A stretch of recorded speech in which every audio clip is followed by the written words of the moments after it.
Bine ai revenit la cursul de legislație rutieră oferit gratuit de codrutier.ro.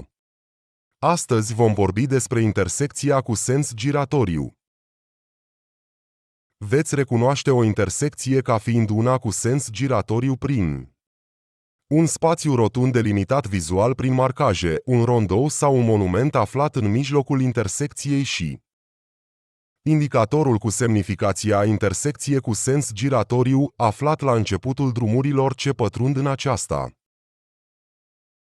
Acestea sunt intersecții dirijate în care aveți următoarele obligații specifice.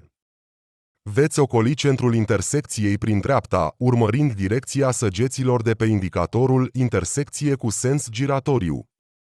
Va trebui să vă poziționați cât mai aproape de marginea din dreapta atunci când vă aflați în intersecție, dacă intenționați să vă deplasați spre dreapta la următoarea ieșire din intersecție.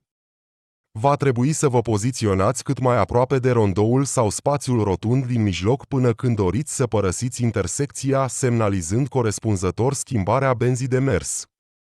Nu aveți voie să vă deplasați înapoi, să opriți sau să staționați în interiorul intersecției cu sens giratoriu.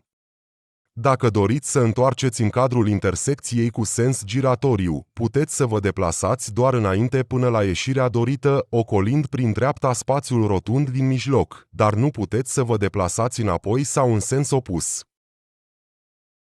Aceasta este doar o parte din curs. Pentru a viziona și restul cursului, te invităm să apeși linkul din descriere care te duce la site-ul nostru codrutier.ro. Pentru a păstra aceste cursuri gratuite, te rugăm să te abonezi canalului nostru și să apeși butonul Îmi place al acestui videoclip. Spor la învățat!